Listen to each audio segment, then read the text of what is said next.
host, William Cooper. Ah, yes, a nation or world of people who will not use their intelligence are no better than animals who do not have intelligence.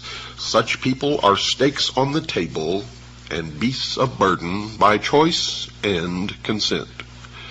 Do you fit that description? I certainly hope not. If you do, then it's time to wake up and change it. And if you really want to know in a nutshell what's wrong with this country, go in your bathroom and look in the mirror. Something's wrong, folks, in America. Something's really wrong. Something is destroying everything that we've ever held dear in this country. What is it? Well, if you've been listening to this show, many of you already know what it is. If you've just been listening to the show for a little while, you may have some idea, but you're not quite really sure yet what's going on. Well, I'm going to tell you right now, it's all about religion. Whether you're religious or not doesn't make any difference. It's all about religion. Whether you believe in God or not, it doesn't make any difference. It's all about a big battle between good and evil. And most of it, I got to tell you, exists in the minds of men. Some of it's real. The question is, what's real? What's deception? What should we be paying any attention to? What is it that's driving us insane? Yes, something is wrong in America. Today's newspapers, folks, are full of stories about the rampant rise in divorce rates, the increasing abuse of children by some parents, increases in the incidence of rape pornography being read by an increasing number of people, more crimes against property, demands for world government, urgings for national borders to fall, Christian churches being closed because they will not seek licensing by the state, etc., etc., etc., and I could go on and on and on and on and on. But why? Why are these things happening? Why are all of the legacies of the past, the family, national borders, the right to practice any chosen religion, the right to private property, among other things, under such an attack? Is it possible that there are actually people and organizations who really want to change the basic order of things? Well, my regular listeners know the answer to that. Clues to the answers to these questions, folks, can be gleaned from some comments made by people and organizations that are talking about these wide-ranging changes in the nature of our lifestyle. An Associated Press dispatch on July the 26th, 1968 reported this, quote, New York Governor Nelson A. Rockefeller says as president he would work toward international creation of a new world order, unquote. And you thought George Bush coined that phrase? Surprise, surprise. On January the 30th, 1976, a new document called the Declaration of Interdependence was introduced to the American people, and it was signed by 124 traitors, 32 senators, and 92 representatives, altogether 124 traitors in Washington, D.C., and it read in part, quote, 2 centuries ago, our forefathers brought forth a new nation. Now we must join with others to bring forth a new world order, unquote. And you thought George Bush coined that phrase. Surprise, surprise. Another individual who has commented is Henry Kissinger, probably the greatest traitor this nation has ever known, former Secretary of State. According to the Seattle Post-Intelligence of April 18, 1975, Mr. Kissinger said, quote, Our nation is uniquely endowed to play a creative and decisive role in the new order which is taking form around us, unquote.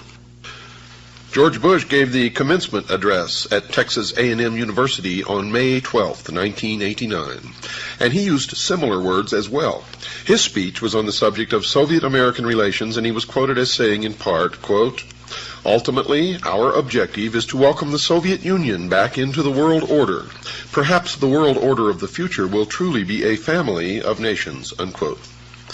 Historian Walter Mills maintained that prior to World War I, Colonel Edward Mandell House, the major advisor to Woodrow Wilson, The president at the time had a hidden motive for involving America in the war. The historian wrote this, quote, "The colonel's sole justification for preparing such a batch of blood for his countrymen was his hope of establishing a new world order of peace and security," unquote. You see how these people fool themselves? They always say that the end is peace and security, a world utopia.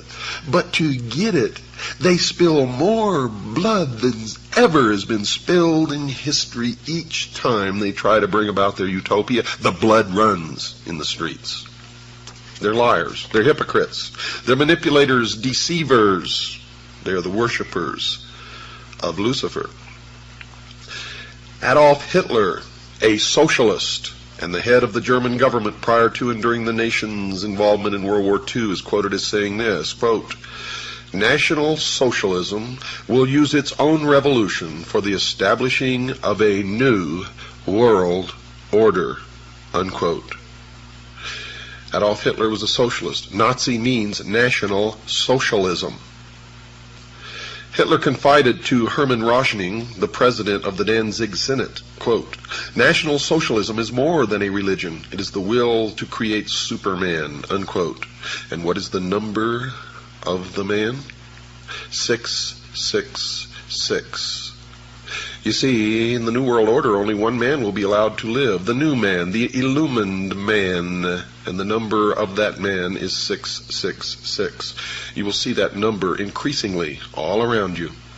You will also begin to see pyramids increasingly all around you, and the eye in the pyramid, and the eye alone, and you will see circles with a dot in the center, and you will see obelisks appearing all over the place.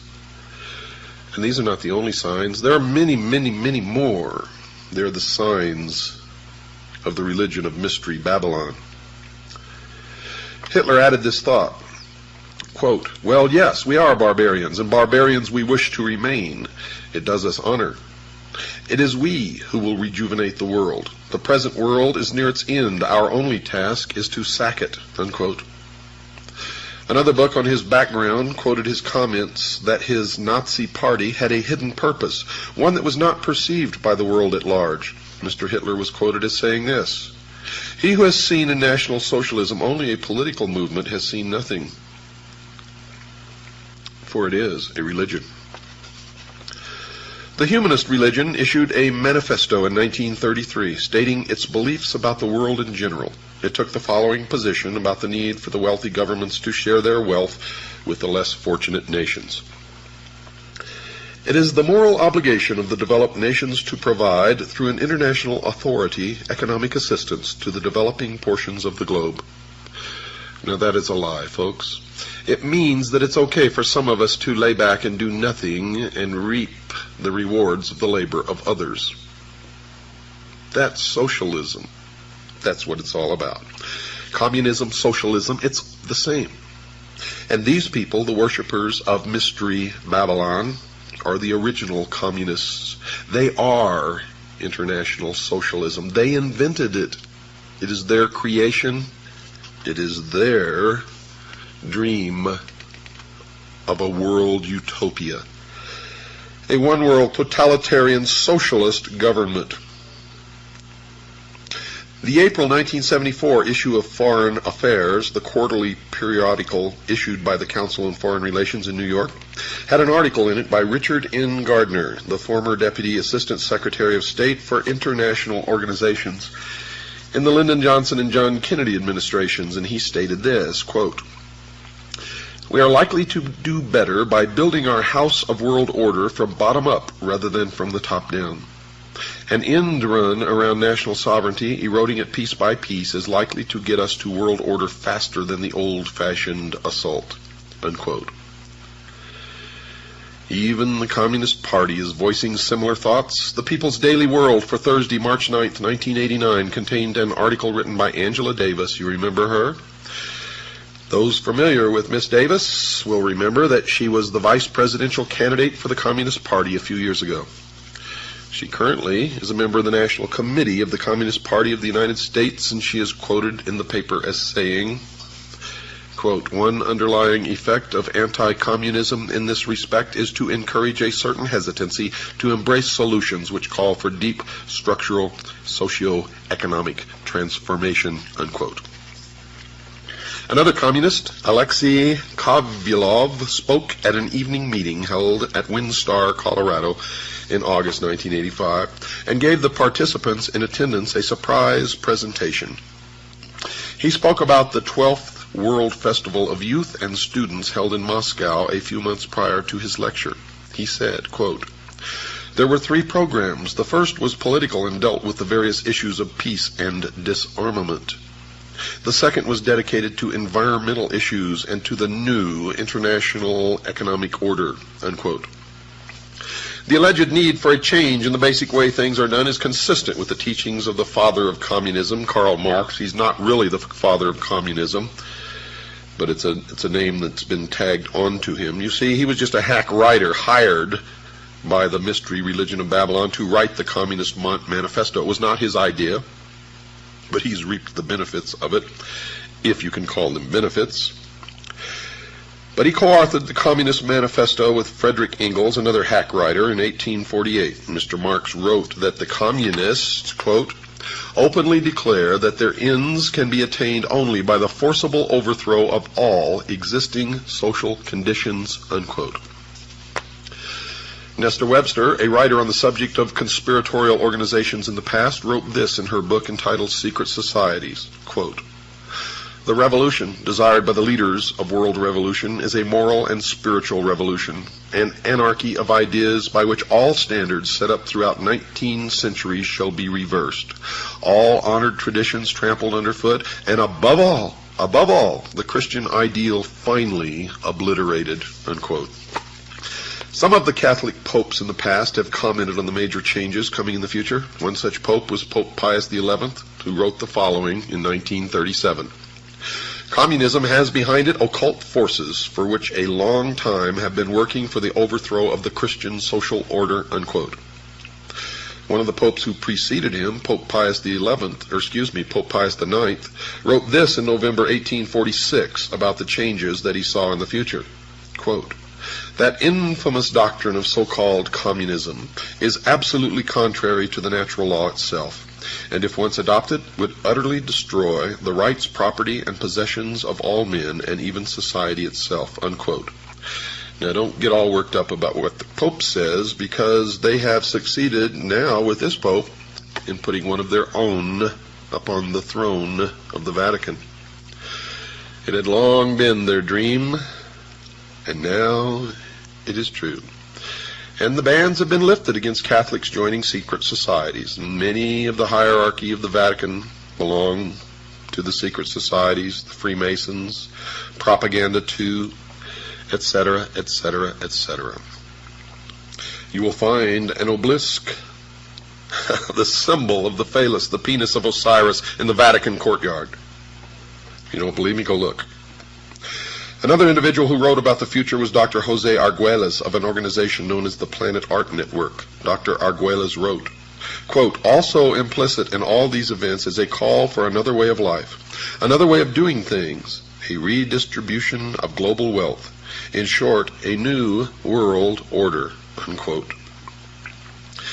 Now, just what the future society was that these people are talking about was described in a brief manner by Marilyn Ferguson in her book entitled The Aquarian Conspiracy, and she wrote this, quote, the new world is the old, transformed, unquote.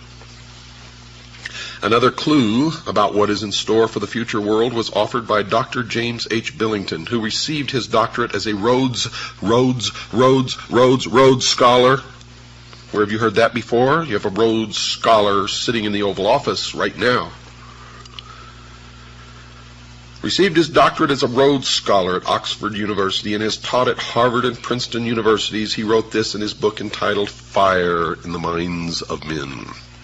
Quote, this book seeks to trace the origins of a faith, perhaps the faith of our time. What is new is the belief that a perfect secular order will emerge from the forcible overthrow of traditional authority, unquote. You hear that? They believe a perfect secular order will emerge. Nothing perfect will ever emerge from the minds of imperfect men, and no men will ever be ruled by other imperfect men in any kind of a perfect utopian order, secular or otherwise. That is why we must be eternally vigilant. Eternally vigilant. That these future changes would involve force and slavery was confirmed by B.F. Skinner, chairman of the psychology department at Harvard University. In his book entitled Beyond Freedom and Dignity, Dr. Skinner has been called the most influential of living American psychologists by Time magazine. So the world should listen to the professor when he speaks.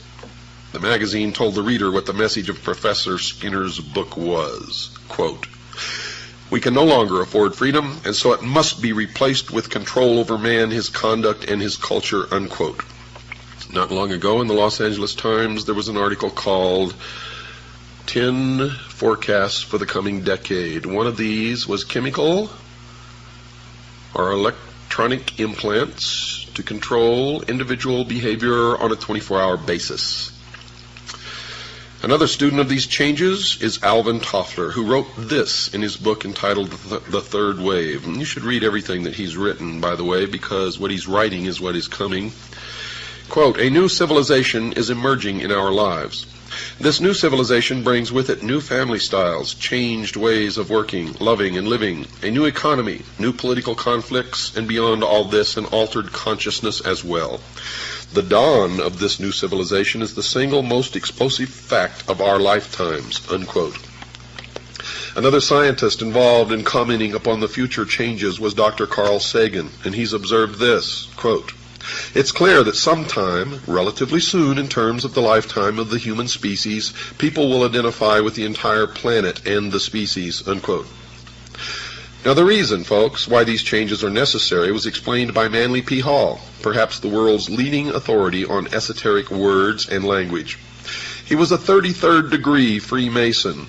He wrote in his book entitled Lectures on Ancient Philosophy, quote, "The time has not yet arrived when the average man is strong enough or wise enough to rule himself," unquote. And he explained who he considered worthy enough to rule those on the world considered by the experts to be incapable of governing themselves. He wrote this, quote, "Never will peace reign upon the earth until we are ruled by the fit." And who is the fit? Why, them, of course. The illumined, the priest of the mystery religion of Babylon. Mr. Hall even indicated that these changes would occur soon. He wrote this comment in his book previously cited, quote, 100 years ago, meaning in 1884, folks, it was predicted that within a few centuries men would revert to the gods of Plato and Aristotle. We may all look forward with eager anticipation to that nobler day when the gods of philosophy once more shall rule the world, unquote.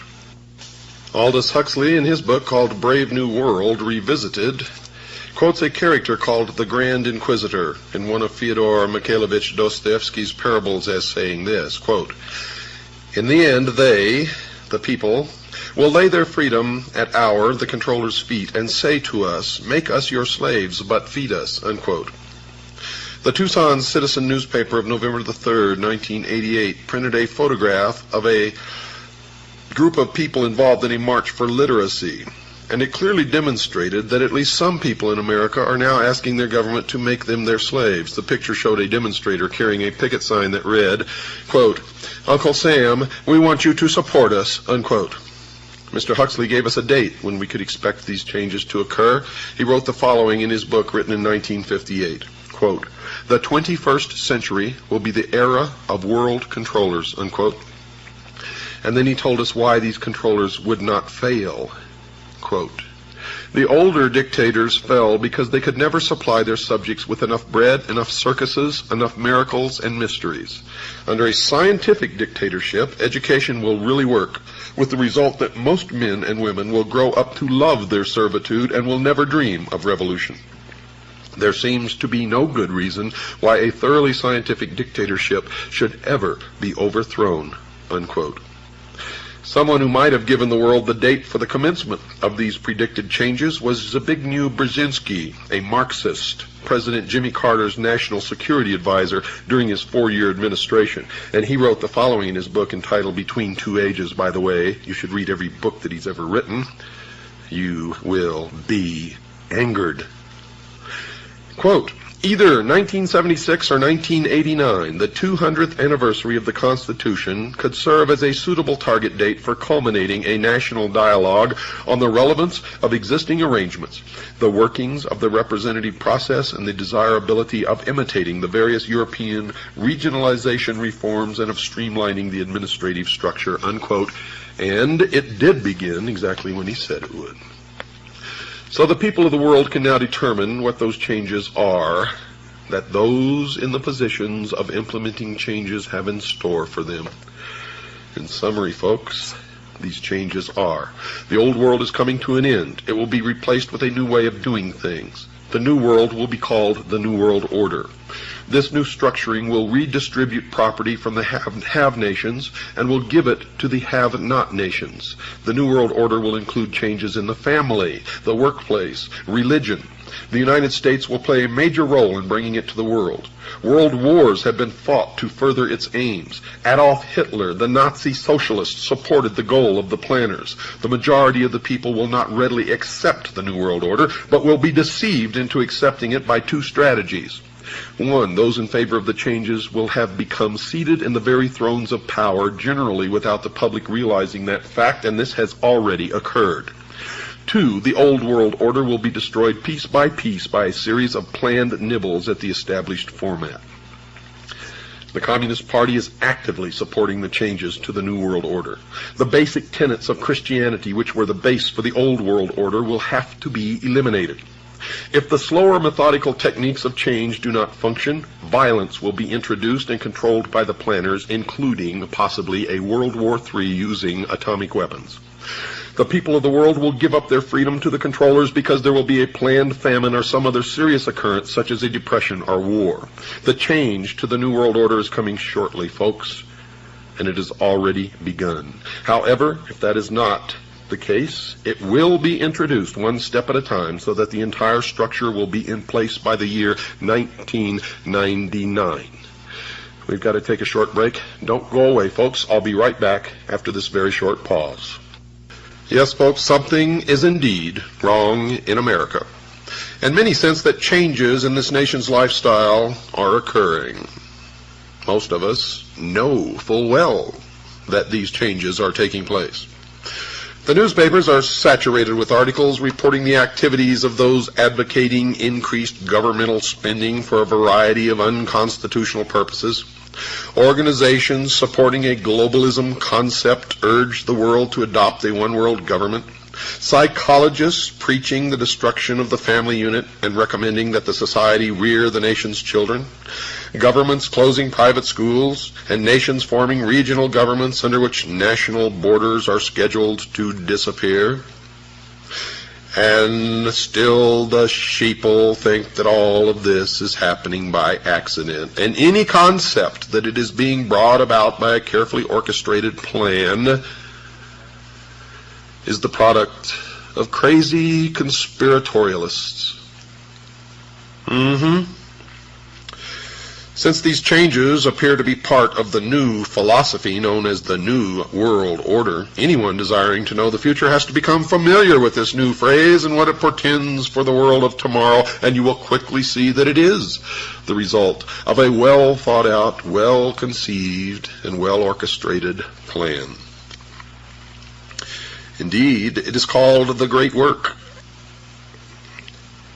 As an indication that major changes are coming in tomorrow's world, one of the current trends mentioned is the call for a one-world government. And one of those supporting this leap forward is Norman Cousins, president of the World Federalist Society, and he's on record as saying this, quote, "World government is coming. In fact, it is inevitable. No arguments for it or against it can change that fact," unquote. And I say that is a lie. 240 million Americans standing up in concert with each other, holding a rifle in their hands, can stop it instantly in its tracks. And that's the truth of why we were given the second article in amendment to the Constitution. It has nothing to do with hunting or preserving your private property. It has to do with preserving our freedom. The goal of a one-world government, folks, is not a new thought. One of the earliest formal organizations that supported the concept of that goal was the Illuminati, founded on May 1st, 1776 by Adam Weishaupt, a Jesuit priest, a professor at Ingolstadt University, a Jesuit university, a teacher of canon law.